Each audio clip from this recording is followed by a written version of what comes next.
Good morning, ma'am. Ma'am, masi tawdi class na 5 and Cistern class number 1. 5 amasung Cistern haibasi atrazem tahana hairamge. 5 abadi ising singnaba 5 to natra. Cistern haisina patra haibane bako. 5 ko patra gasi. 5 silare.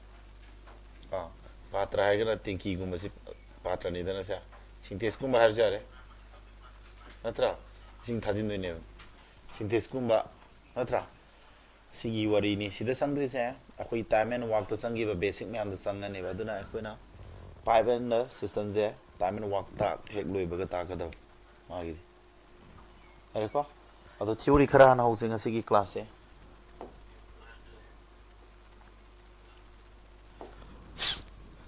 dan akoi na mang to gi theory sing do sida jom just repeat to ne ba ko andora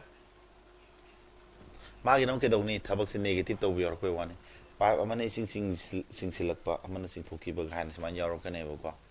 andabra adu khaki wane mai hana madu sangi ba theory me am sangane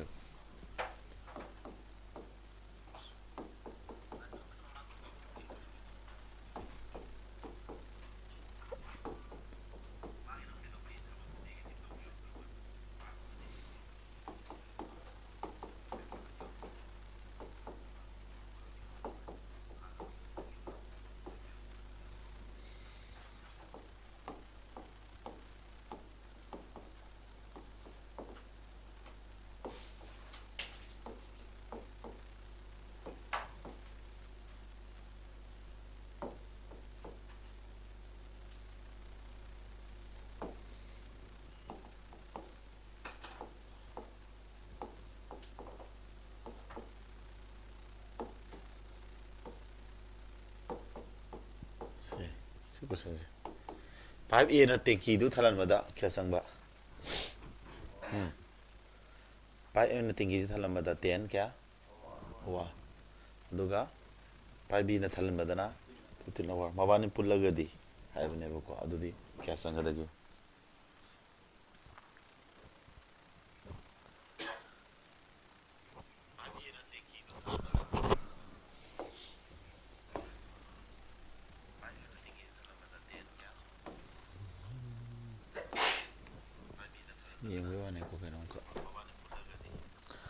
ko adu de ke do male ani magji phato to sili na tro mamang da khoina time and walk to thabak ni puna to mina de ke do gi ha ge khona ha ke do ba also method to dra just like adu mana ne background zoom ni me ko this background is better ini yang makar menunggu anu itu dia kar menunggu hela sina sinu ayam ra background sih mana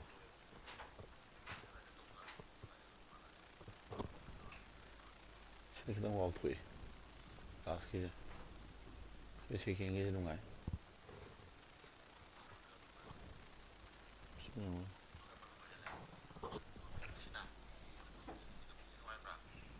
apa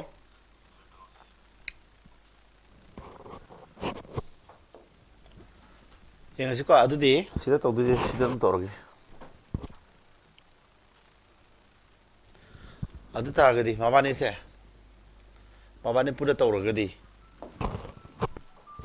emang sade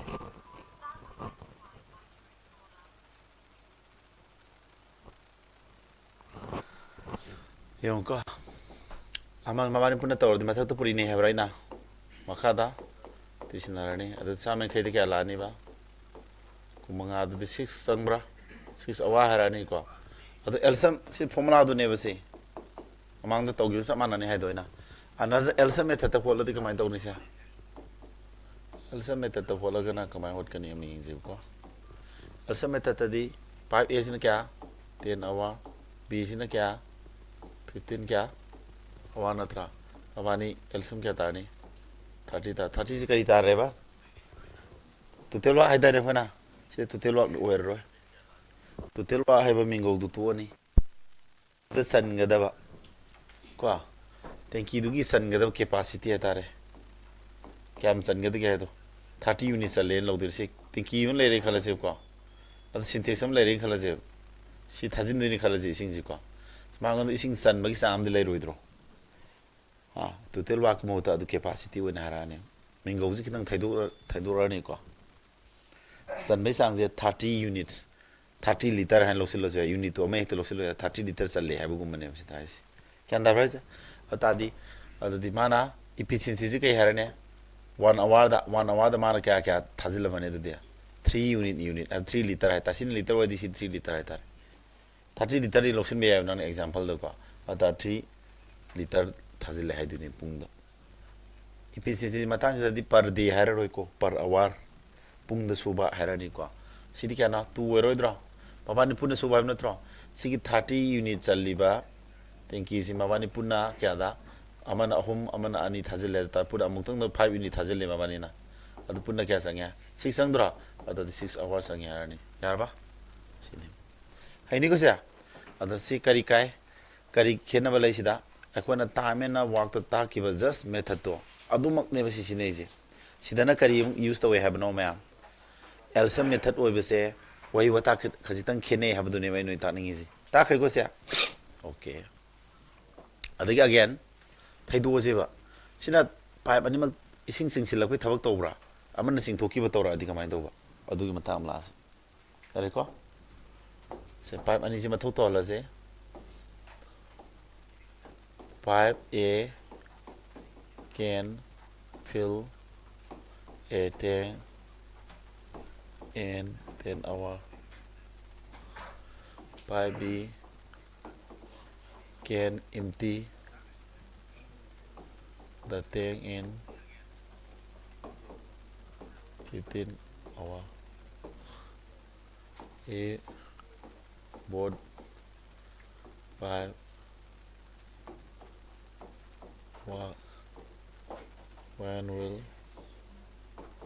the tank be kaya ni tanki ni ji tanki je pipe ani thabak tawre kanan kan heli pipe eg bigam tharo amana thajin mani amana fill to pipe se kun inlet koi ko ising sing silagi sina inlet sing thokip sina outlet am kong ne ba khanga ba matang sina adu inlet ka outlet ka kanan kan heli matam yam sang drisini efficiency wang dui natro time ji pi is hai time yam sang drise mapangan kalle hai ne ta di fill to bana kan hele ba pamani se amuk tanki ma lerame tanki da amuk tana ising thajile amuk tana ising sing thoi samana ba timing da tawre thabak se ata di mapangan kan me hen maduna ke dauni ngamo oidro thabak se thajin singchilak pun yam singchilai singthoki duna khaji singthoki du than mana haloidro imti teng du thaloidro teng ahang ma lerame ba yam singchilak khaji singthoko ne nadra thalakani ba thalapna lakani tra I both pipes work simultaneously har je ko sapselamo simultaneously de amuk tung da habni ko when will the thing be karam ka the thing to fill ta udagi arabasa aribo ma'am hota de ke doctor sa audi else method to formula de kai pane si amana ke dawya singthoki banatra mathak ta puri naraga makadana khaduna video to uda sino katara 150 da kaya na family lati ka tarage anga 30 hours anga ne formula si library amana sing thui amana sing selei ko mathak puri ne makha khadunai or harage elsa method to toji elsa method tang ke dauba elsa method di amana fill to wudu kai ba pipe ke e na tro Madi plus harani kosi 10 hour बीज के दबा 15 hours sing thui na tro minus sin na ga sing thona on LCM kya tara 30 unit tare ko si capacity du si le re और तार efficiency po to sigi mana pung da sing sila ka du kya na 3 unit sing sila plus 3 tari ko du di pung da kya sing thoki ni ma sing thoki thab na to ja minus yauri na minus la ni minus 2 sing thoki ba adu di mabani puna thok su du na tro mabani puna pipe A ga B ga thok su do ni na tra mabani puna su ba sang ba time ji photo ke tar ga di ngasai gi total work mo to capacity la ni kana ni antare mabani su ni mabani efficiency punji lag ye loidro mabani efficiency amana plus 3 amana kya minus 2 na tro adu kya tare 1 da horba 30 hour ini ko ꯀꯔꯤ ꯈꯦꯠꯅꯕ ꯂꯩ time and ꯋꯥꯛꯇ ꯇꯧꯈꯤꯕꯗꯨꯒ ꯏꯃꯥꯟꯗꯤ ꯃꯥꯟꯅꯔꯤ ꯈꯖꯤꯛꯇꯪ ꯊꯥꯕ ꯈꯣꯠꯄꯗ ꯈꯔ ꯈꯦꯠꯅꯔꯤꯕ capacity ꯑꯣꯟꯊꯣꯔꯛꯏꯕ plus ꯂꯥꯛꯏꯕ minus ꯂꯥꯛꯏꯕ ꯁꯨꯝꯕꯁꯤ ꯈꯔ ꯆꯦꯛꯁꯤꯟꯕꯤꯔꯣ ꯂꯣꯏꯔꯦ ꯁꯤꯅꯤ ꯊꯤꯑꯣꯔꯤ ꯒ꯭ꯌꯥꯟ ꯇꯥꯏ ꯇꯥꯗꯦ ꯃꯌꯥꯝ ꯇꯥꯔꯤꯀꯣ ꯆꯤꯡꯈꯩ ꯍꯩꯒ꯭ꯔꯨꯃꯌꯨꯝ ꯀꯣ ꯍꯩꯒ꯭ꯔꯨꯖꯝ ꯍꯥꯏꯕꯀꯣ ꯍꯨꯏꯗ꯭ꯔꯣꯝ ꯁꯟꯇꯣꯁ ꯌꯥꯔꯦ ꯑꯕ ꯒ꯭ꯌꯥꯟ ꯇꯥꯕꯤꯔꯤ ꯀꯣꯏꯁꯟ ꯄꯥꯏꯔꯛꯀꯗꯣꯏꯅꯤ ꯕꯠ ꯂꯥꯎꯅ ꯌꯥꯔꯕ ꯒ꯭ꯌꯥꯟ ꯇꯥ ꯉꯝꯕ꯭ꯔꯣ ꯍꯧꯖꯤꯛꯀꯤꯗꯨꯕꯣ ꯁꯤꯗ ꯍꯪꯅꯤꯡꯕ ꯀꯣꯏꯁꯟ ꯊꯣꯛꯂꯛꯇ꯭ꯔꯣ ꯏꯐꯤꯁꯤꯑꯦꯟꯁꯤ ꯄꯔ ꯑꯋꯥꯔ ꯋꯥꯛ ꯍꯥꯏꯔꯤꯕ ꯑꯃꯅ ꯆꯤꯡꯊꯣꯛꯄ ꯑꯃꯅ ꯆꯤꯡꯁꯤꯟꯕ ꯀꯣ ꯀꯣꯏꯁꯟ ꯄꯥꯔꯣ S S C constable G D and rifleman G D ꯌꯥꯝ ꯁꯥꯡꯅ ꯊꯥꯕꯤꯔꯦ ꯀꯔꯤ ꯇ꯭ꯔꯥꯏ ꯇꯧꯁꯤ ꯃꯤ ꯆꯥꯡ ꯅꯥꯏꯗꯦ ꯀꯩꯒꯤꯅꯣ ꯑꯩꯗꯤ ꯅꯣꯏꯗ ꯍꯥꯏꯈ꯭ꯔꯕꯅꯤꯀꯣ ꯑꯥꯔꯥꯗ ꯌꯥꯎꯔꯕꯅꯤꯀꯣ ꯔꯨꯜ ꯑꯦꯟ ꯔꯤꯒꯨꯂꯦꯁꯟ ꯑꯩ ꯂꯥꯎꯊꯣꯛꯏꯁꯤꯗ ꯈꯪꯍꯧꯔꯣ ꯑꯣꯖꯥ ꯑꯩꯈꯣꯏ ꯌꯥꯝꯅ ꯏꯁꯇ꯭ꯔꯤꯛꯂꯤ ꯃꯤꯇꯤꯡ ꯇꯧꯗꯅ ꯆꯦꯛꯁꯤꯟꯅ ꯀ꯭ꯂꯥꯁ ꯇꯧꯋꯤ ꯁꯤꯗꯩꯁꯤꯗ ꯔꯣꯜ ꯀꯣꯜ ꯇꯧꯕꯗ ꯆꯥꯡ ꯅꯥꯏꯗꯕ ꯔꯣꯜ ꯀꯣꯜꯁꯦ ꯑꯩ ꯆꯦꯛ ꯇꯧꯅꯦꯕ ꯁꯤꯗ ꯆꯥꯡ ꯌꯥꯝ ꯅꯥꯏꯔꯝꯗꯕ ꯃꯤꯗꯨ ꯒ꯭ꯔꯨꯞꯇꯩ ꯂꯧꯊꯣꯛꯄꯗ ꯅꯣꯏ ꯁꯥꯎ ꯌꯥꯗꯦꯀꯣ ꯂꯧꯊꯣꯛꯏ ꯅꯣꯏꯅ ꯑꯃꯨꯛ ꯐꯖꯅ ꯈꯨꯔꯨꯝꯖꯔ ꯕꯛꯇꯤ ꯇꯧꯔꯀꯥꯟꯗ ꯑꯃꯨꯛ ꯍꯥꯞꯇꯥꯕ ꯊꯕꯛ ꯂꯩꯔꯦ ꯍꯥꯏꯗꯤ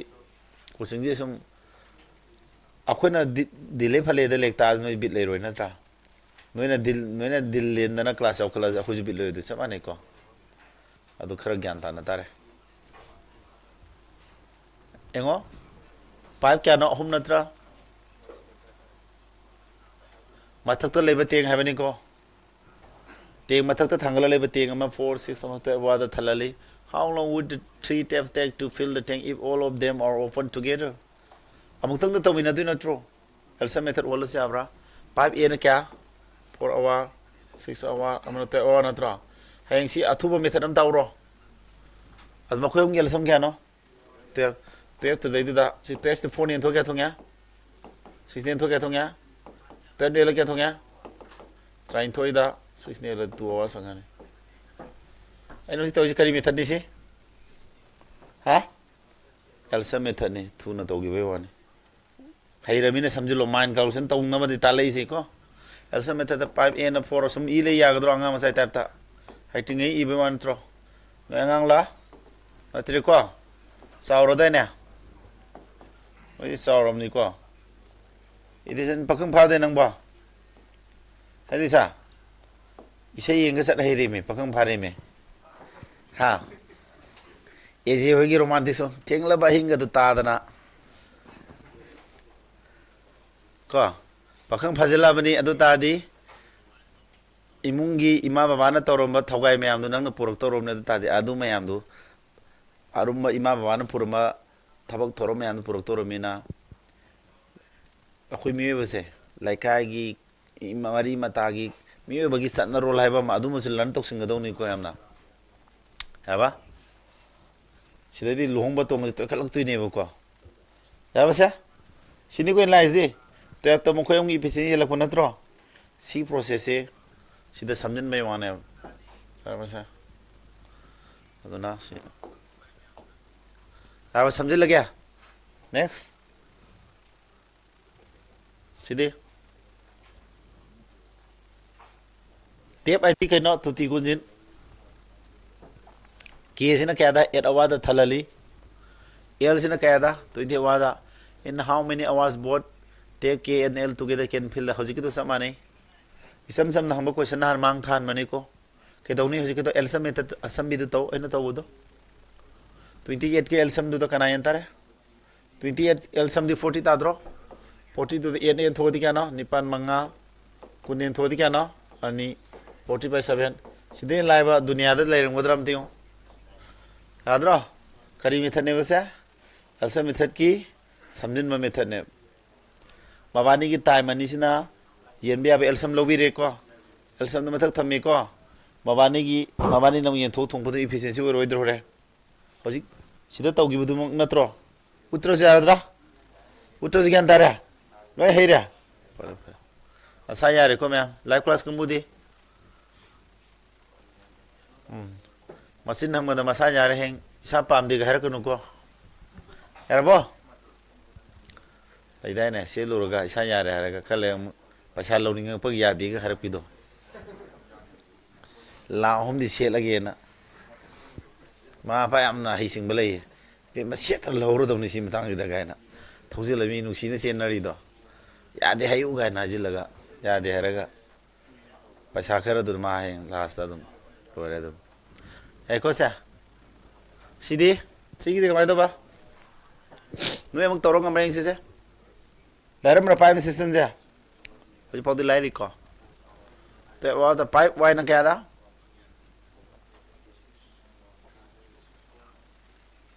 ꯍꯟꯗꯛꯅ ꯃꯣꯏꯅ ꯊꯜꯍꯟꯗꯣꯏꯁꯤ ꯄꯨꯂꯞꯂꯣ ꯂꯝꯖꯤꯡꯕ ꯑꯦꯝ ꯇꯤ ꯅꯣꯛꯅꯤꯡꯕ꯭ꯔꯥ ꯉꯥꯡꯉꯤꯁꯦ ꯋꯥꯟ ꯊꯥꯔ ꯀꯩꯕ ꯋꯥꯟ ꯊꯥꯔ ꯄꯥꯔꯠ ꯍꯥꯏꯕ ꯅꯠꯇ꯭ꯔꯣ ꯆꯞ ꯃꯥꯟꯅꯩ ꯍꯧꯖꯤꯛꯀꯤꯗꯨꯒ ꯀꯃꯥꯏꯅ ꯇꯧ ꯇꯥꯔꯦ ꯇꯥꯏꯝ ꯑꯅꯤꯗꯨ ꯁꯤ ꯅꯠꯇ꯭ꯔꯣ ꯑꯃꯅ 36 ꯅꯠꯇ꯭ꯔꯣ ꯉꯁꯥꯏ ꯑꯗꯨꯃꯥꯏꯅ ꯑꯦꯜꯁꯝ ꯃꯦꯊꯠꯀꯤ ꯑꯊꯨꯕꯤꯗꯨ ꯇꯧꯔꯣ ꯀꯌꯥꯔꯣ ꯃꯕꯥꯅꯤ ꯑꯦꯜꯁꯝꯗꯤ ꯀꯌꯥ ꯇꯥꯔꯦ 36 ꯇꯥꯔꯕ ꯁꯤ ꯄꯨꯂꯞꯁꯤ ꯊꯜꯍꯟꯗꯧ ꯅꯠꯇꯦꯕ ꯁꯤ ꯄꯨꯂꯞꯁꯤꯒꯤ ꯀꯌꯥ ꯋꯥꯟ ꯊꯥꯔ ꯍꯥꯏꯗꯤ ꯁꯔꯨꯛ ꯑꯍꯨꯝ ꯊꯣꯛꯄꯩ ꯑꯃ ꯁꯤꯒꯤ ꯁꯔꯨꯛ ꯑꯍꯨꯝ ꯊꯣꯛꯄꯩ ꯑꯃꯁꯦ ꯊꯜꯍꯟꯗꯣꯏꯅꯦꯕ ꯑꯗꯨ ꯇꯥꯔꯗꯤ ꯌꯦꯡꯉꯣ 12ꯅ ꯁꯤ ꯌꯦꯟꯊꯣꯛ ꯀꯌꯥ ꯊꯣꯡꯉꯦ 12 ꯑꯍꯨꯝ 36 ꯌꯦꯜꯂ ꯀꯌꯥ ꯊꯣꯡꯉꯦ 1 12ꯇ ꯀꯅꯥ ꯌꯦꯜꯂꯅꯤ 4ꯅ 3 ꯁꯤꯗꯒꯤ ꯇꯦꯟꯕ ꯗꯨꯅꯤꯌꯥꯗ ꯐꯪꯉꯔꯣꯏ ꯒ꯭ꯌꯥꯟꯗꯤ ꯇꯥꯍꯧꯕ꯭ꯔꯥ ꯂꯣꯏ ꯇꯥꯔꯝꯒꯅꯤ ꯃꯔꯝꯗꯤ ꯇꯥꯅꯕ ꯍꯥꯏꯔꯝꯃꯤꯅꯀꯣ ꯁꯤ ꯑꯃꯨꯛꯀ ꯍꯥꯏꯔꯛꯀꯦꯁꯤ ꯄꯥꯏꯞ ꯑꯦꯛꯁꯇꯨꯅ ꯊꯜꯍꯟꯗꯣꯏꯁꯤ 12 ꯑꯋꯥꯔ ꯅꯠꯇ꯭ꯔꯣ ꯁꯦ ꯈꯔꯝꯗꯤ ꯈꯤꯇꯪ ꯀꯣꯏꯕꯤꯗꯨ ꯑꯗꯨꯝ ꯌꯥꯎꯍꯟꯖꯦꯕ 36 ꯑꯋꯥꯔꯅꯦꯕ ꯃꯕꯥꯅꯤ ꯑꯦꯜꯁꯝ ꯂꯧꯅꯤ ꯍꯥꯏꯕ ꯅꯠꯇ꯭ꯔꯣ 36 ꯇꯥꯔꯕ 36ꯅ ꯀꯦꯄꯥꯁꯤꯇꯤꯗꯨꯅꯤ ꯅꯠꯇ꯭ꯔꯣ 23ꯅ ꯁꯤ ꯌꯦꯡꯂꯗꯤ ꯏꯐꯤꯁꯤꯑꯦꯟꯁꯤ ꯀꯌꯥꯅꯣ 3 ꯁꯤꯅ ꯄ꯭ꯂꯁ ꯉꯥꯛꯇꯅꯤꯀꯣ ꯊꯜꯍꯟꯕ ꯉꯥꯛꯇꯅꯤꯅ ꯊꯜꯍꯟꯕꯒ ꯊꯜꯍꯟꯗꯕꯒ ꯑꯅꯤ ꯌꯥꯎꯔꯀꯥꯟꯗꯗꯤ ꯄ꯭ꯂꯁ ꯁꯥꯏꯟ ꯃꯥꯏꯅꯁ ꯁꯥꯏꯟꯗꯨ ꯁꯤꯖꯤꯟꯅꯒꯗꯕ ꯁꯤꯗꯤ ꯑꯅꯤꯃꯛ ꯊꯜꯍꯟꯕ ꯅꯠꯇ꯭ꯔꯣ ꯁꯥꯏꯟꯒꯤ ꯃꯇꯝ ꯁꯥꯏꯟ ꯌꯦꯡꯕꯤꯔꯨꯅꯨ ꯌꯥꯔꯦ ꯍꯥꯏꯗꯤ ꯊꯕꯛꯁꯦ ꯑꯅꯤꯃꯛ ꯄꯣꯖꯤꯇꯤভ ꯋꯥꯔꯛ ꯇꯧꯕꯅꯤꯅꯀꯣ ꯁꯤꯅ ꯀꯌꯥ 1 ꯅꯠꯇ꯭ꯔꯥ ꯑꯗꯨ ꯇꯥꯔꯗꯤ ꯃꯥꯅ ꯍꯧꯖꯤꯛ ꯃꯕꯥꯅꯤ ꯏꯐꯤꯁꯤꯑꯦꯟꯁꯤ 3 + 1 ꯌꯦꯜꯂꯛꯀꯗꯣꯏꯅꯦꯕ ꯇꯧꯕꯇꯕꯨ ꯊꯜꯍꯟꯗꯣꯔꯤꯁꯦ ꯁꯤ ꯇꯦꯡꯀꯤ ꯄꯨꯂꯞꯇꯨ ꯅꯠꯇꯦꯕ ꯇꯦꯡꯀꯤ ꯀꯦꯄꯥꯁꯤꯇꯤ ꯁꯤ ꯅꯠꯇ꯭ꯔꯣ ꯁꯤꯒꯤ ꯁꯔꯨꯛ ꯑꯍꯨꯝ ꯊꯣꯛꯄꯩ ꯑꯃ ꯍꯥꯏꯕꯅꯦ ꯁꯤꯒꯤ ꯁꯔꯨꯛ ꯑꯍꯨꯝ ꯊꯣꯛꯄꯩ ꯑꯃ ꯊꯜꯍꯟꯕ ꯍꯥꯏꯗꯤ 12 ꯌꯨꯅꯤꯠ ꯁꯤ ꯊꯜꯍꯟꯕ ꯍꯥꯏꯕ ꯅꯠꯇ꯭ꯔꯣ ꯑꯗꯨ 12ꯇ 4 ꯍꯦꯟꯗꯣꯔꯦ ꯅꯠꯇ꯭ꯔꯥ 3 ꯇꯥꯗ꯭ꯔꯤꯕꯣ ꯇꯥꯏꯀꯣ ꯁꯦ ꯃꯁꯤꯗꯤ ꯀꯣꯏꯃꯟꯈ꯭ꯔꯦ ꯑꯗꯣ ꯑꯩꯅ ꯇꯧꯔꯤ ꯃꯑꯣꯡꯁꯦ ꯒ꯭ꯌꯥꯟ ꯇꯥꯔꯦꯀꯣ ꯁꯦ ꯁꯤꯒꯤ ꯁꯣꯔꯠ ꯐꯣꯝꯅꯦꯕ ꯒ꯭ꯌꯥꯟ ꯇꯥꯕ꯭ꯔꯥ ꯁꯦ ꯁꯣꯔꯠ ꯐꯣꯝꯗ ꯍꯣꯠꯂꯣ ꯁꯨꯃꯥꯏꯅ ꯂꯥꯏꯅ ꯂꯥꯏꯔꯁꯤ ꯒ꯭ꯌꯥꯟ ꯇꯥꯅꯤ ꯇꯥꯔꯣꯏ ꯁꯤ ꯇꯥꯏꯝ ꯑꯦꯟ ꯋꯥꯔꯛ ꯍꯥꯏꯕ ꯆꯦꯞꯇꯔꯗꯨ ꯄꯥꯔꯕ ꯃꯇꯨꯡꯗ ꯁꯤ ꯑꯃ ꯄꯥꯎ ꯑꯗꯨ ꯇꯥꯔꯗꯤ ꯑꯪꯀꯁꯤ ꯂꯥꯏꯊꯣꯛꯑꯅꯦꯕ ꯁꯤ ꯒ꯭ꯌꯥꯟ ꯇꯥꯕ꯭ꯔꯥ ꯅꯣꯂꯦꯖ ꯏꯝꯄ꯭ꯔꯨꯞ ꯑꯣꯏꯗꯕ꯭ꯔꯣ ꯍꯥꯃꯨ ꯍꯥꯃꯨꯅꯦ ꯍꯥꯏꯗꯨꯔꯥ ꯋꯥꯔꯤ ꯍꯥꯃꯨ ꯍꯥꯃꯨ ꯇꯥꯔꯝꯃꯅꯤꯅꯦ ꯇꯥꯗ꯭ꯔꯤꯕ ꯑꯩꯈꯣꯏ ꯀꯛꯆꯤꯡ ꯃꯔꯣꯝꯗ ꯈꯔ ꯁꯤꯖꯤꯟꯅꯕ ꯂꯣꯟꯅꯤꯀꯣ ꯍꯥꯃꯨ ꯍꯥꯃꯨꯅꯤ ꯁꯦꯝ ꯇꯨ ꯁꯦꯝ ꯍꯥꯏꯗꯣ ꯍꯥꯟꯅꯒꯤ ꯆꯥꯡꯗ ꯂꯩꯕꯗꯨꯅꯤ ꯌꯦꯡꯉꯣ ꯀꯣꯏꯁꯟ 4ꯁꯤ ꯈꯤꯇꯪ ꯂꯩꯊꯣꯛꯑꯦ ꯈꯨꯡꯉꯝꯕ꯭ꯔꯦ ꯅꯣꯏ ꯖꯤꯗꯤ 11ꯗꯤ ꯇꯛꯈꯠꯂꯛꯄꯅꯤꯀꯣ ꯑꯗꯨꯒ ꯑꯩ ꯍꯟꯖꯤꯟ ꯍꯟꯖꯤꯟ ꯍꯥꯏꯒꯦꯀꯣ ꯁꯥꯇ꯭ꯔ ꯈꯔ ꯑꯃ ꯑꯩꯈꯣꯏꯅ ꯂꯥꯏꯔꯤꯛ ꯇꯥꯛꯄ ꯃꯇꯝꯗ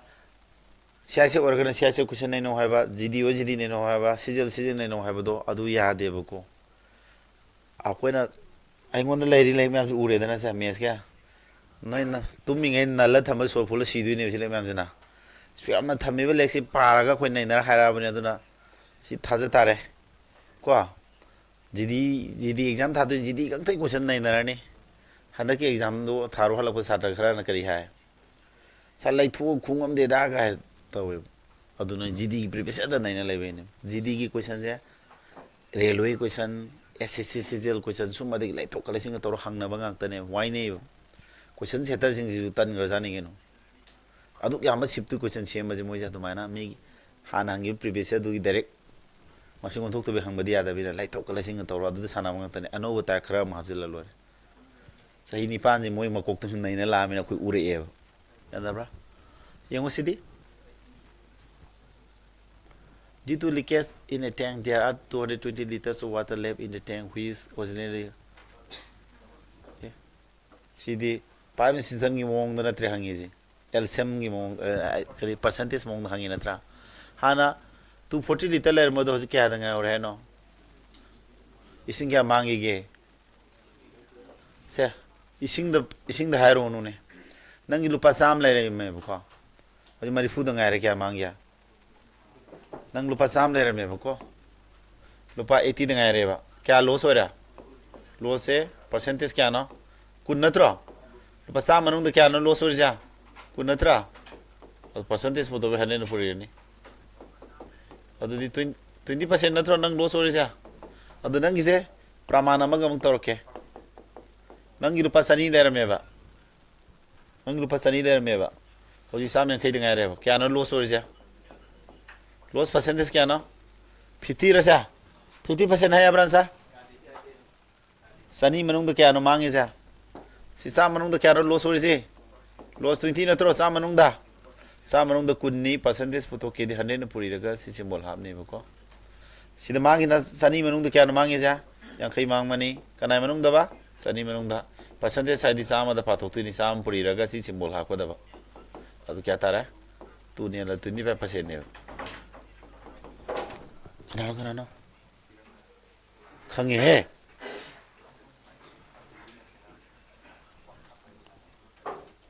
pungkha ma jadum lo soi nungti gi gi no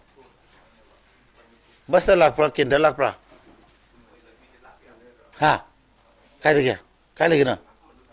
manung gi da si hek maning le kai manung da la be he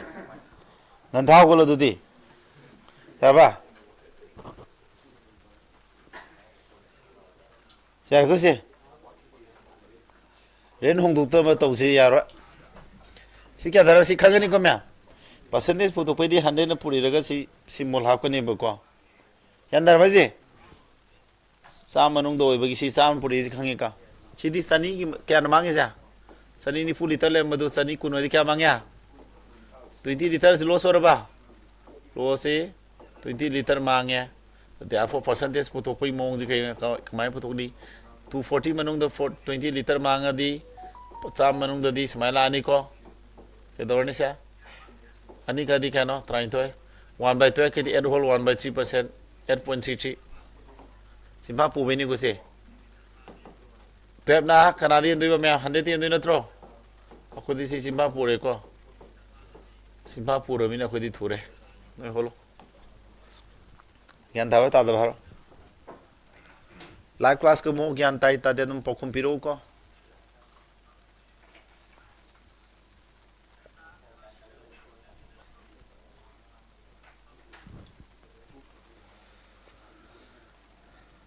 या बरे आदा ब्रो हाँ मैम हाँ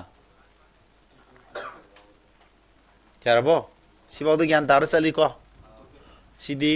पाइप सिस्टम की क्वेश्चन द बेस पुदी तौजबई वानी अदु सी पाइप सिस्टम की अंक ओइजरगसु परसेंटेज की नॉलेज ने वसिदि संगई सी परसेंटेज को माइदि एनी चैप्टर द यावगले हैबदु ने मेन हे सी कांसेप्ट यूज तो को नेक्स्ट सिदि हरो सीजल प्री गिनी को हम सीजल थादि लुरमनी खलमनी न कीबी हरमनी को यो को साउन 9 लाख से को रोल कॉल कोई को थबक एग्जाम की छात्र सिंह रोल को बगा है मोने लेमजरी ब्रो थाने स्कूल न तरक दुनी को अखोई कक्तने सेक्शन ल यारो नो सेक्शन जे पाइप यारे यारे कीप क्वाइट मैम पाइप ए ना एम्प्टी तवे पाइप ए ने के दवे पाइप बी से करी तो पाइप नो थलन मन आउटलेट है दा एम्प्टी तो मना आउटलेट नहीं थलन मन इनलेट को इको सिंगसिलकनी ना अदु अकोन में पाइप बीजी सिंगसिलैबनी इनलेट तारे को अकोन में पाइप बीजी न कदो इनुमा थोइजा असाई इम्टी टेंग दु पुंग क्या द थलले हनो 24 अमना के दोरा सिंगथोखिबनी पाइप एना if both the pipes are open simultaneously how much time will they take to fill the empty tank asai ta ke formula dere panya bra dabra yai or yadi kumo one word ya gadro I know example am pig ridu de khang over khang dobra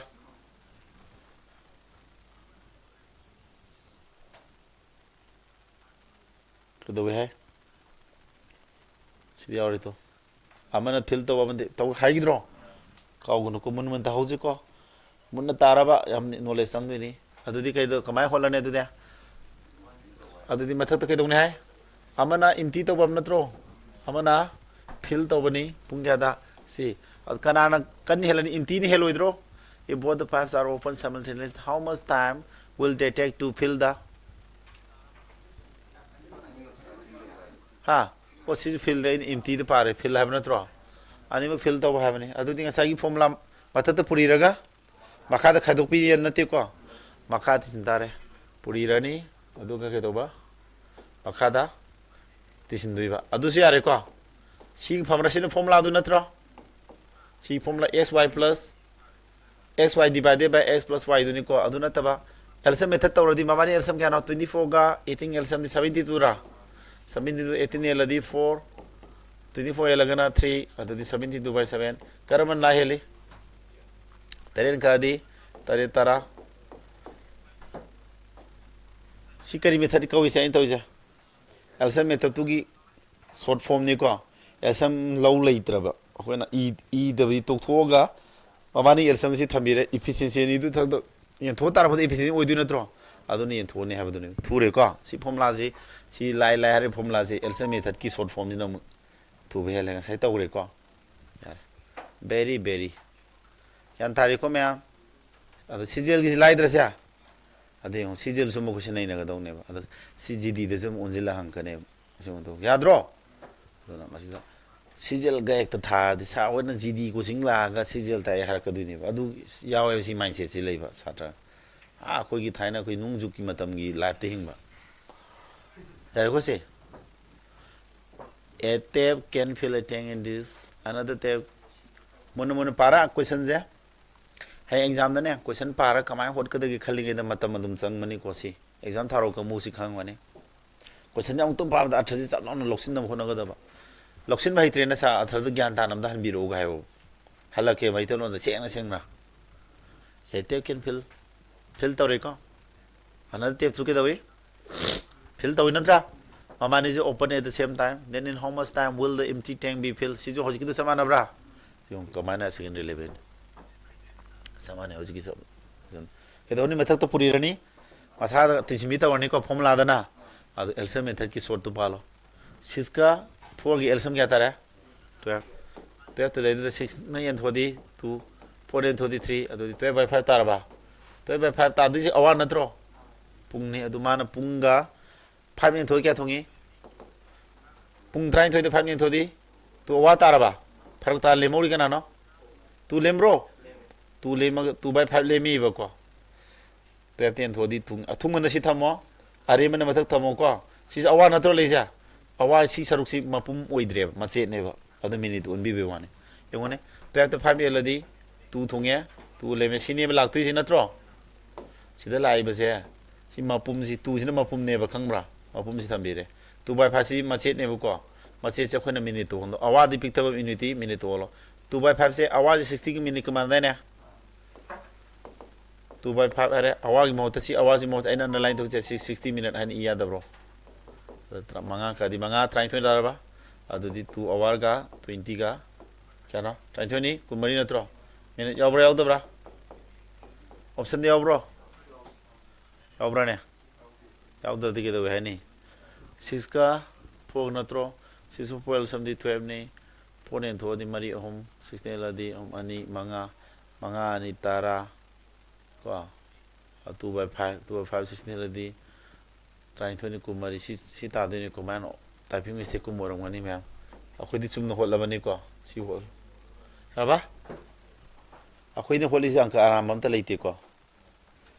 chum no hol pada taraktra ba du targa di madu question la le na to typing mistake ni haira jib natra yare ko sia kan ta obra sida ko na LCM meta tu short form da tawre ko mabani LCM lobi re 4 ga scale LCM lora dak thame mabani yen thok tar efficiency ni duni mabani thok to bin bagi ko if the board the 5 steps are open at the same time then in how much time will the empty tank be filled yare ko cd CGL mains ki main exam tier 2 ga have duni ko si for ga dinu officer mi star hom na pigat oira duni yengo amana fill tawre because of the leak it took 8 whole 1 by hour to fill the tank in how much time will the leak alone empty 30% of the tank question khidang lu malaba tamna ta gi se the explanation kai sudi lu ro go samane akhoi nga sadi learn to knowledge se side khidang theduk thejin gi wori ni time je kai de pyramid mapum pyramid re sigi ma lu halle ko kaim khalu no maser pire na luing khan gano tep fill to ina tro ani manga tara 11 by kya 11 by 2 tara ba awa fill to boni na plus sign sin ro leak hai je no u ba hai je tanki de u tara ga ising sing thoi na tro इसिंग चिंथोक pipe ने खल्लसु यारबने से अदुना लीक्सना के दबा लीक्सना माना तौरिसना मरी निपां कुंथारनी तो 33 बाय 4 hours संग मनत्रो because of a leak it took 8 hours नाते अयुबु यावमन मरम मोरकाना पुंग्या संग्यानो क्वेश्चन जिदा आइदा तौरिसि लान बम यावरे उ ngमरेउ हान बगी पाइप ए से के दवे है ना माने फिल तौ द संग मतम ने से सिम सुमी को अकोन मन आइना तौगे खलमी से लीक न नते because of a leak Ayub अमन यावबो अयुब अमन यावरम मन मरम मोरकांदा माना संगी से मतम के संगेबा at whole 1/4 si sang si budi sume in e di silale sida haning is keno fill to bunatro si jo tu fill has di kaisa lakani plus lakani adu in e di silale thau to ri si kana kana no sida kana ega likka pipe e du di thawuk tawje pipe e na ayu ba yawdana tawkanda di si sangi ising du yurum da taragadi matam du sida thalan mangam mane ayu ba yawsiladi thawuk to ri si ke dora pipe e ni sing sile ayu bu du na sing to bai thawam tori mama ni pulla thawuk tore adu kanda di time du hen changi na tro fill to bai time ni plus oi tare adu tori thawuk si leak mathan na te sumro e have a pipe to the thawuk toring da ayu ba yawsila min ayu ba mani pulla kana to sang ba time na yusila di matam hen changa roidro adu ri chawre ji belu sina 5 whole 1/2 sina 8 whole 1/4 harba sida dum laire elsam lower ni ko elsam di ke dowe ba fraction elsam di ke dowe ge mathak ta na elsam tore 11 ga 13 elsam kya no 33 elsam kya no 33 tarba makadar accept tawda na 24 accept 2 tarba capacity to see or ne liter ni logera unit to see unit ni har wani efficiency putho 11/2 na si aladi yen 11/2 ni yen ba ji into aladi mathang honor ni ko 2 na mathak te 11 makhala ne adu 3 tadra plus 3 sina kya 33/4 ni thodi 4 na mathak ta 33 makhala ne 2 tabre ungam bro 33/2 sida 33/4 ni yen je ba ma'am Siddhi से कोई ऊभंग अंगों नहीं into वाला दिखे तोड़ने से into वाला दी 4 number तक 33 निकाल लानी खला उधरो क्या तारे दे फोर सुमरा अति सी तू वाला में को सिगी तू नका दी तू तारे असी तारे इसी निको असी नहीं ऊँगा मोसे नहीं था सिगी जो तो ये को सा 11 में तू नसी एन बी फोन जी 3 तारे से 33/2 दे 11/2 नियन बने बा अति मत हम अंदर इधरो सी नहीं ताला नो बा नहीं हाइजरो से को 3 ता हदर चा सी 3 तारे दुने ए नि को से सी 3 तारे मतंग दुने आबा हौजी अदुदी कई मोय तौ दुजा मबानी ना in how much time will the leak तो वगी efficiency दी minus लाख मोइद्रो leak की efficiency पुतो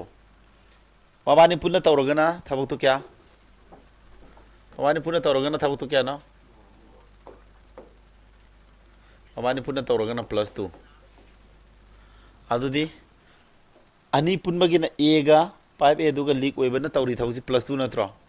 मबानी अपुन्बा सिदगी a गी सरक लोथो की दादी सी अनि जी पुली नत्रो a गी लोथो दी कना दंग हरने leak की दंग हरोद्रो अद leak की लोथो a गी लोथो क्या दी 3 लोथो 2 दगी 3 लोथो करो leak ओरि बदुगी efficiency पुथोकसेबा को leak ओरि बदुगी efficiency पुथोके तागदी के दौतारे मबानी अपुन्बा efficiency +2 दगी कना लोथो की दाबा a गी +3 जी खदो करो अदुदी क्या तारे -1 दाबरा माइनस यावरेज के है नो efficiency दो माइनस और पाइज है नेगेटिव वर्क तौरी नत्रो लीक है जिदे अता दे फुल लीक सिना सिगी ngasai capacity सिगी 30% आदि क्या नो 30% 3/30% सिगी 30% दिया नो मान तौ सिगी 33/2 सिगी 30% आदि सिनत्रो सिदे सि ngasai लीक ओइ बदुन तौ दि नत्रो लीक ओइ फिसि क्या नो -1 तौ दु तौरगदि मतम क्या संग्या दुने लायरा द्रो दोइदा यान दाइब्रा तादी 00 को थंगनो अदुदि मथक से 99 ताब्रा 3 सी अनि जा टेंग तू ग टेंग दि 20 ताब्रा अकाला ने को माइनस लाने कथने यार बेउ याब्रा यार मरोय का आंसर से यार माइनस साइन ताइज के नो माइनस मींस सिदा जे माइनस ने कई नो मीन तो जा तू इम्टी तो बदा empty tawbada kya sangya no 99 by 20 hours sangya ne raba minus na min to ke ne ba empty have taksa bane ba yare ko aduna sign je hori minus yaw ta ne have na te and bra plus or mangana ke doni fill to we have taksa ba wane ba ansada minus ta ni plus ta ni have na te ko na sa sinari ba sign jing ji and ko magi minus hajna empty to with the same time ni have to utsa ba wane yan darba yan tayo o ta de ji da amuk explain to ronge pipe e ba thandana thabuk to bada si sange leak tu yauselak padagi have ni leak yauselak ko means mana thabuk to ringe leak yauselak pa harabri mamani pullaga na fill to the si sange hare to tell wa LCM lower tare ji capacity ni hare mamani efficiency le re leak ki efficiency putuk na honarak pani mamani apun madagi e gi lokthuk ra de leak ki danga horani adugi ni lokthuk e an swan tare si minus 1 ji tawon thok ne kai minus sign tarakane kai gi no matamda leak have si negative work to ni na efficiency do mai di minus lak tu ni na ko yan tai ta de ta hobro kitang lumbra sina sizzle means ni adu samane sig type se hore sizzle means na ta bada dum hangba yorum du ne ba sizzle means na tier 2 level gi question ni ko tier 2 level du isam sam ai se photo el sam photo isam sam ga hangba dum yori phone mana tier 2 level yora bani na question ma'am hangbai marak tu dai du aru khayam na nam na hange wane syllabus di tier 1 da hangi ba SSG di le riba ICL sam number se te loi challe ba duna SSC gi coaching taw bo matam da di question je amaga loi mari le ni bu kyan da bra hoi CGL gum da na algebra trigonometry geometry yawi haibu wane aduga ngarang soi nei da bani CICF thaba kamu hana kitang complaining khara taw gi bu koi class ta adu aina haije CICF ki sungai CSSC ne conduct toro mogi rifleman exam ai ngarang nai nari ne dum akoi ju previous nai yeng le yam par sari no yam padaman do koi nai na pai trust to ko sidi pre gine mo two pipes can fill a tank in these and 18 hours respectively third pipes ne empty to bonatro how long will it take to fill the empty tank if all three pipes sisa mani elsa method to dini ko adu si elsa method ki athu bidhana to ji ko angka je kadai una khoi speed ha ba ge je am pipe a ga b ga je ke dawe ha me pipe ani je ke dawe fill to natra te wa de etin wa da third pipe ne ke do ba empty to ba mathan na empty to dini ko pipe ani na ising thalan na sing le mathan na sing thue du ta di kanan nga me last da how long will it take to fill hydraman question nang mada fill to ba kya sang da ge hange ji kanan mapang kal hele ba fill to ba ni no kal hele ko natro aduna empty duna mathandana kan hela meng khala je pa ani do fill to pa ani pitru pe mana empty duna yam kana thok tawro meng khala je ba empty to bun henjel oidro yemo se adu di ka doctor se ki ja yemo adu moi hong gel sam kya no 12 ne 18 ne kana ne el sam khambra 12 ke ting gel sam kya no 36 ka 8 ka gel el sam di 72 tar ni ko Perhaps fill ni yala di kana time thoi taru ko 18 yala di 18 4 natra yani yala di kana 9 natra ma di empty na minus la ani ko 72 dagi 10 plus 91 tarba sidi en live dunia da phangaro thubro live ra live ko kari method no thoi ja ani gamu ke method ne also method to ina soti ibn natro adu ta age tab no koirga sina pipe ha me pipe to na kariya plus 12 ta thalali ko mathang pipe to kari pass plus 12 ta sumai taw le de exam tam samoi dreu second 18 awada na tra third na empty we bani ke doctor moi hong gel sam do ne mai na sida thami ji elsam kya ta ba elsam puto kha thuji ko na thu dabra elsam du sile re koi ni si elsam si thame mai physics to ab here kya ta ra plus 6 इतनी अलग क्या होंगे plus 4 empty की ये अलग दी minus 9 ना तो मखोयम पुण्य थाउ तो मिना दिसी की capacity दी मखोयम की efficiency plus 6 plus 4 minus 9 ला withdraw सी ने बाई ने सी थमाई जी सी ना short form दा अब लाई draw please या GD दी माइन लाई draw चा अदोनी दा ना खंजलो है CGL pre दा ना है ना live से तो हंग दा बनाते 2024 की prelim की ने हमसे then CD 2 pipes can fill a cistern separately in 10 hours 15 hours they can together fill the cistern city railway ki exam hong lai mandabro railway da hangi ba SSC da hangi question pattern mandab question design manadro aina haibi jadum chumma ta bane ba SSC CDS railway intelligence bureau exam sing active service ki CISF na lei ba adagi no gi assam rifle hoisu assam rifle lamjin cheluri ko sata khara makoi da thak tu gi exam sing ji sini tabodu thab trades beng ngum yam lai na hang mane ai makhal makhal sata myam puthokra mi aina ji thajau sike dorni sha mathak ke dawni elsam method ki short tu tawrasi ko mathak elsam lobiroidra awan elsam 30 tarba 10 in 33 15 2 5 ne ladi kya tara sigi de aina hek praman pi budu natro ram sidi aina hek example lobada asaida jaw rada ne example aina praman hek tawbudu toini sina belu ani ne adum hangi ji miru se simpa puru kum jare ko si second one sangalu nu ko question padri ngi kholo dum aba sidi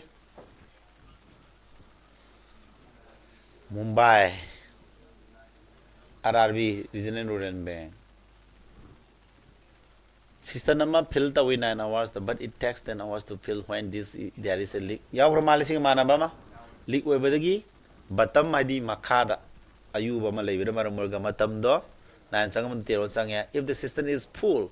in what time cell the leak empty leak tugi kano butho adu leak ki efficiency butho bhairoidro tenga 9 l samdi 90 tare 9 eladi 10 10 eladi 9 and so 90 tare sa hai 3 amang do ta khir ngai du adrigi knowledge lo sil lo natro 5 years no fill tori natro 9 awa da natra si ESG ga leak tu ga ni pulaga na kya 10 awa sangyam natro awan el samdi kya tare 90 90 taraba capacity ja efficiency photo asina 10 taramani efficiency kya na plus 9 taraba leak tugi leak ori badugi efficiency photo ke taragadi apun mabani pullaga tori bathausi sinatro plus 9 natro plus 9 sidagi kana lokto tara a gi saruk lokto a gi saruk minus 10 plus 10 ji lokto kro and swan dadro tadi leak sina hariba mathana thau toragadi kya sangadagi havne therefore leak tuna thau tu taw halleba ato leak na tobu time je photo ke tadi 90 sidagi kana entire leak ki minus 1 elane tadi 90 awa tane aduni ngasai na haido simpa do hot kre ko once thing na gi dadi simpa hot jare abo yung adu di railway da hangi question ne hojik ngasai na kya hangba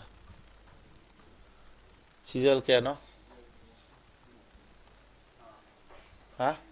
sijal tia tu natro adu samane ba railway da hangi question adu madu ne sijal tia tu da na madu kitang lusin mamong da hangmai wane sijal tia 2 2022 si railway na kya 2011 wai thu wachin thawi ha summa si mayam je par ruga nei naraga ne ba ko ngangi mayam je kyan da bra kiran chapter sms ka na 1999 noi po ba poktri ko ha kar mai mung du poktu no ju khangdri bu ko lottery tawri ba adu matham du dagi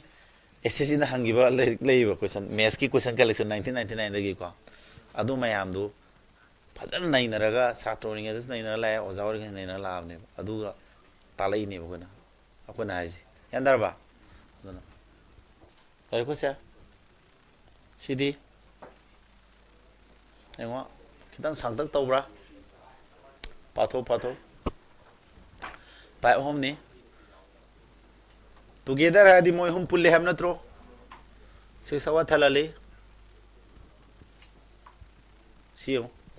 lu na hangi jura basa ko tel kitang lu renga sai tai du thai du e pa u du ngange makoi humna tinki du thalam du pung kya ba taru after 2 hours of their being open makoi je hangdu aga thame ba pung kya hangdu thame moja pung ani je open tawro matung the sea has been closed si du ke dogre thingjira thamgre and A and B took 7 more hours to fill the tank. How much time will be taken by C alone to fill the tank? Lure kok sangi.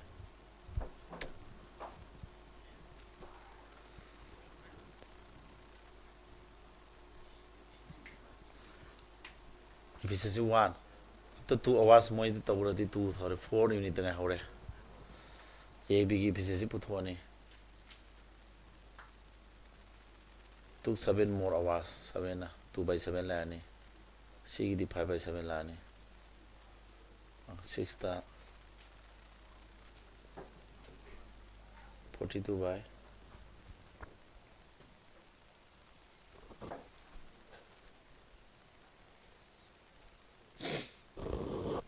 after 2 hours point over a gi big efficiency putho yare 2 with the 4 by 7 tar a big c di 3 by 7 2 by 7 42 the 3 nelo 42 the 3 nelo kya thong ya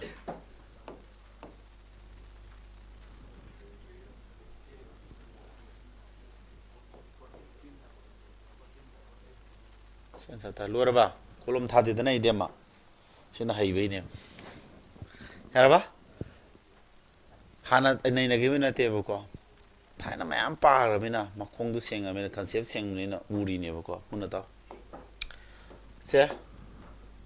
makhoi hum jige sinane elsam me tha se amade hodin mun taro ko se kasulu banate a ga b ga si mohim pulagi phi kya sange ba 6 hour di fill ta budna tra adadi elsam loro 6 mathan ding elsam di kya tha ne 6 mathan di elsam kya tha dino 6 ta rodro to tell what capacity to kya tha ne capacity to 6 ni well adadi makhoi hum efficiency kya na a ga b si pula mohim efficiency kya na 1 unit ni ko karba adu kari hai after 2 hours of the being open makhoi je ke do ba makhoi ji punna pungya hangami am tharo pungani moi thabak to minaram ni natro adu ke do re cd close to sila thamgre adudi moi pungani de kya tawi in 2 hours ta moi na kya taw nem tharo 2 hours di makhoi hum pullaga pung de kya taw hai na si efficiency ja ama natra pungani de 1 into 2 adudi 2 unit si thabak to roidro punna kya na thabak te 6 natra ata remaining kya le mori remaining ji kya remaining capacity to kya na punna 6 layer madu manung da 2 lokthokra di 4 unit si le horibra c unit si thalan bada c close to gre a ga b na kya sange ba 7 hours sange natra a ga b efficiency butho yare therefore a ga b efficiency pawani gi efficiency adi c le mori 4 unit si to boda mawani kya sange ba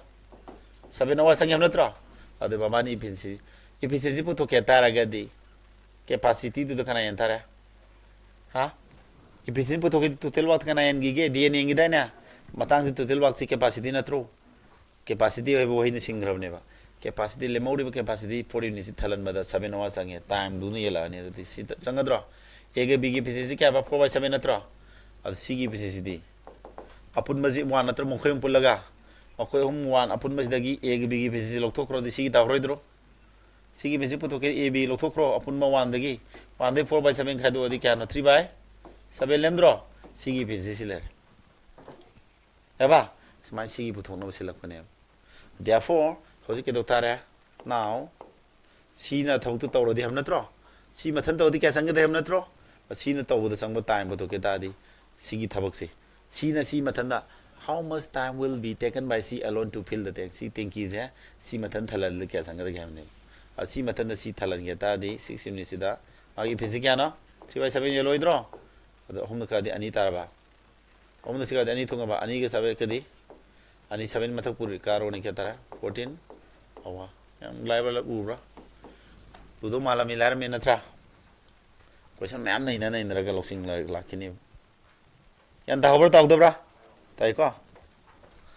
video som yeng ko yeng bro man to video sa yenge kwa yengbaga thara thambaga karamana ni tawrisa yenge kwa sangbra last question ni tak nang ring si kwa sazu la le re okay the inlet to a tank can fill it in 4 hours while the outlet to the tank can empty in 5 amana pa amai sing chile karamana hambe sinatra 4 hour sing thoki bana kanada 5 hour kanang kanele sing jelakpana 5 hour har kano matam yam na sangi se mapang kadra bane Both the pipes were open at kya pung kya thang do but after some time the outlet was closed pung ma one is thare adu ke do after some time the outlet was closed and it is observed that the tank was full at 5 p.m. pung ma pandagi kaya pung ma pandagi kaya do no pung kya da thalle ba ayu ki pung ma pandagi torok pasina pung manga da thamna ta tang ke plopon kya sangam taro ma pandagi si bauji matam pai ban natro 9 am dagi 5 pm je pung kya no at awan natro baro bog do hum lere at awan natra sa pung kya sangye ba at hours kya bra tadi at what time was the outlet closed na second anman close to silido outlet to close to adu tadi ira live possible ai mind no hothara ke ko kun dare kanano outlet na to close to reja sing thoki bada Inlet si mari ni mari ngadi manga ni pan ni fu kun mak si tau tu ne ba mari pung manga le close to we pung mapan dagi manga apseladi ohum pung ani da sum dabreng ji ko kolom thadan ho jay ko sia yan dara maroi ne o te tar kise spi so to bani da kem ko mun ta je ba ko wari je tam na gyan ta ngam reng ji ko sir mes ki pdf awar pa sing do thabiro cert in this ki class 5 tagi thabiro good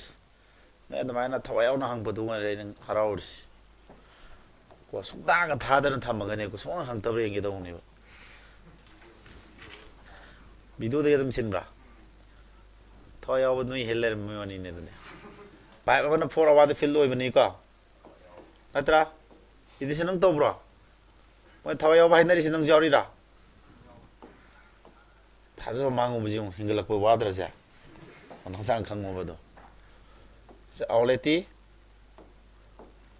aule kana kya pai awa na tro sia muna taw ko si kasulu bana tenga saidi gyan ta sali si last gyan ta sa si ko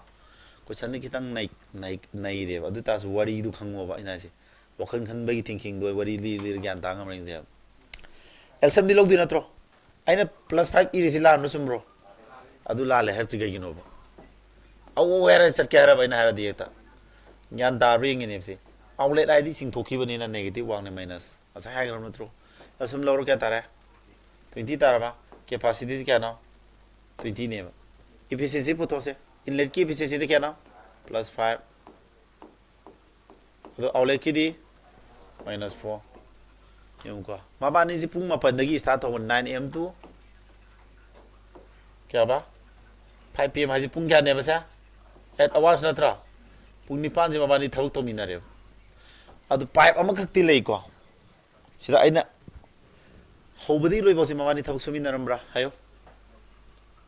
both the pipes were open at 9 am but after some time the outlet was closed outlet adi kana karam pipe no kon magi ising sing thopai thabak to risina tra close to rija and it is observed that aduga thengnare madudi uba phange madudi the tank was full at 5 pm the tank is simaina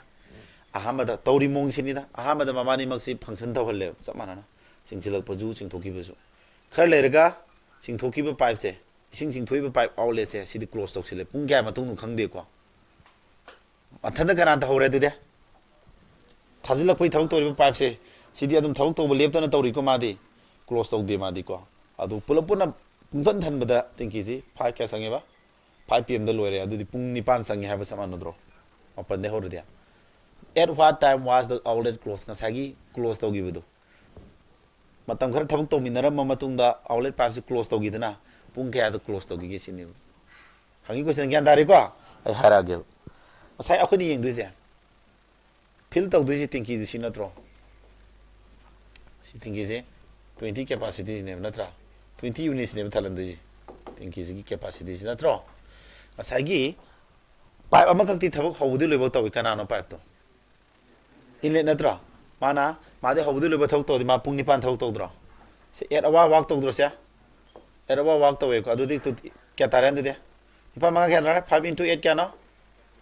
40 unit natro mana thalan nga mis gane ba 40 unit natro pung nipan ji da ma than thau tor madi kya no pung nipan ji man thau tori ne ba ma de hobudi lo ba tor pung nipan ji thau tore pung nipan man tor ji kya no sing le ja mana 40 unit sing le ba adudi tingki du capacity kya adudi mana 40 sing lak pa ji tingki du capacity 20 ni mana 40 sing tangkhai me helidra 20 ma pura heliba si 20 si kanan sing thom du no awle nga sai thabuk to minene sing thom du adu tingki du sapsan thalla lei du ne adu si 20 helib so si kana sa heli si kana heliba 20 unit sa kana to we ha matam da awle tu na sing thom du ne ba awle na ma punna yawring ido sing thom du ne ba adu si 20 unit se outlet ki ka sai mana pung de kana sing thoija pung da 4 sing thoi na tro pung da 4 sing thok pani mana si 20 ji sing thodi kya sang ne pung kya sang ne ro manga da sing thok me dro adu ma pung manga thok su yoram me mana pung manga da sing thomi ne sarba adu mana pung manga thok su yoram me pung manga lei yoram ma close da ure pung kya de na hori je tha ba ma pan ni pung manga ba yor de pung kya da loi ani ta da bra apan tara tram thoi baro pung ama ani 2 pm bo yoram me ma close to singai yare ko sumi sumde sinna lu sile ko yanda bro tai ta de si phone sin thodi ka na 5 hour ta di 9 am dagi 5 hour hapseladi 2 pm tai sin answer tare habni da wari do ai harake bu ko mun ta amukus example pirake adudi mabani ji ahan bi pung manga di pun thok to minai na tro ayone mabani na pung da thabak kya tawi amana manga tawsile amana mari jing thoi amakak to bon natro amakak to samandro ta aham be pung manga ji mamani thok to minaram dro sigi outlet ji ju pung manga thok to rom ba ji mamani aham be pung manga to minaram adu aham be pung manga da man to dis keno pung da mamani to ji amana manga singsilak pa amana mari sing thokra amom da natro pung manga da di 5 unit thok to rom mane ba adu outlet to khre ko 15 unit to ngawra da thalanga da ja adu lemori ba pung kya no pung manga thok to minau di pung nipan na sangi je thaba pung hom natra akon mai pung hom ji mana hom manga kya tore traungam to sile adu di thandri bo sum da bai na ja check to reban sa je no ji to ido aham bagi pung manga je sidi outlet ki le kan ni muk thok to ne ba mawani na pung da to ri ja amana 5 amana 4 sing to kra di 1 unit ne ba pung manga da kya to ro mani aham bai 5 wa da di aham bai 5 wa je sida di amani ba bot mabani thok to dra mabani to ji 1 unit natro si adu di kya tawrani puna adu di 5 unit tawre mabani pulaga tarba ata kya le mori remaining 15 unit le mi dra si remaining 15 unit le mi bedo ke tawre ansa check tori ne ko 15 unit si kana to di ba inlet na to di natro inlet na work tori inlet na work to ji no mo pung da kya na 5 natro adu di pung da 5 ni na 5 unit tu ga magi efficiency kya na 5 unit to ga magi pung kya no pung nipan thok to da manga to ro di hom da nga ro dro next 3 hour do di 15 unit am to silaga le mi 15 unit to dro so mi ko sa sik to bu ta ra dra sa so me adu no na concept pu seng adi ai kolom tha dan holi dana hot pra mentally holi ko adu ngam ka ne ba si le ben je du ngam mo ha ba te ba si all india rank 1 tari ba dagi thabu phawr gi na le mi di du ngam ka du ne to ina para di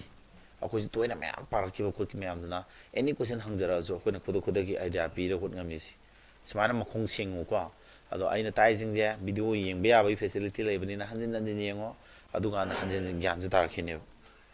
yan da ba ja noi da no bu theng na bani na noi sa ma ne ai ju noi du ba na ano bu theng na ba yaw re sa to wi ba ngai ni gan suma tai question theng na ga na akoi ju gyan tar ga ju kin yo pha ta ba de dum lai ni ba to ina to ra kan da ne ba mi ta sim pha bur ko du ji brain du ur ko du ji adugi ubi stage to di hanjin parakan ngamni ko yanda baja like sa mutang para ya dam ni ko yanda bra akoina like si to in tala ko ire adu mayam parki mayam duna akoina urak pa thu na ta ngami ne ana sen do bra si leben ji yoga di no di starting ne no di ko ngasi ga ina 100 meter ye sel ka main noi di mai yang duino noi nu ti sen dai na lamjin ne noi na ngon helam ngani hendra nu ti sen mai ne ai di ngasi ga ho bani sal lum jilla yam sen ngam adu sama ne adwana sa ai di ms ki revision je video yenge yenga go ina tore adu english kumba di pdf oine yenge very good video ꯌꯦꯡꯉꯦ ꯇꯧ ꯌꯥꯗ꯭ꯔꯣ ꯑꯩꯈꯣꯏꯗꯤ ꯌꯥꯝ ꯅꯨꯡꯉꯥꯏꯔꯗ꯭ꯔꯣ ꯁꯦ ꯍꯥ ꯚꯤꯗꯤꯑꯣꯗꯨ ꯊꯥꯔꯒ ꯁꯤꯗꯩꯁꯤꯗ ꯌꯥꯝ ꯌꯥꯔꯦꯗ ꯅꯣꯏꯅ ꯇꯧꯗꯕꯩ ꯋꯥꯅꯤꯀꯣ ꯉꯁꯤꯒꯤꯗꯤ ꯁꯤ ꯂꯣꯏꯁꯤꯜꯂꯁꯤ ꯌꯥꯔꯕꯣ